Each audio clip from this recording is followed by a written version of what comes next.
प्रकृति की रक्षा। बहुत समय पहले की बात है, जब धरती का हर कोना हरियाली से भरा हुआ था।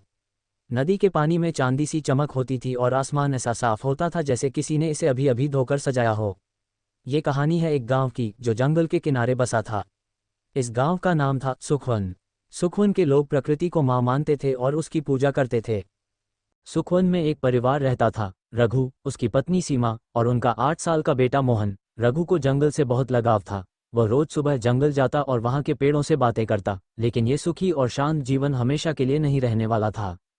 एक दिन गांव में कुछ लोग आए। उनके हाथ में नक्शे और कागज थे। उन्होंने बताया कि सरकार यहाँ एक बड़ी फैक्ट्री बनाने वाली है। फैक्ट्री से गांव के लोगों को नौकरी मिलेगी और उनकी जिंदगी बदल जाएगी, लेकिन इसके लिए जंगल को काटना पड़ेगा।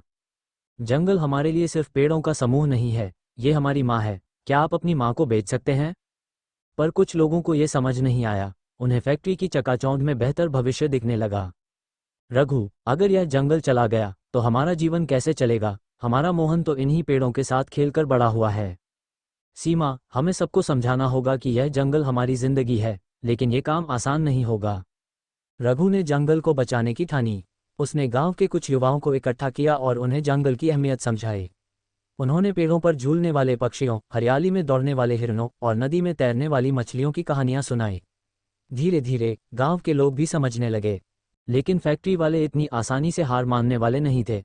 उन्होंने पुलिस को बुलाया। पुलिस ने प्रदर्शनकारियों को हटाने की कोशिश की। रघु और गांव के युवाओं ने जंगल को बचाने के लिए अपने आप को पेड़ों से बांध लिया। इस संघर्ष की गूंज दूर दूर तक पहुंची। मीडिया में खबरें आईं और लोग सुखवन के समर्थन में खड़े हो गए। सरकार को भी यह समझ आया कि पर्यावरण की सुरक्षा के बिना विकास अधूरा है।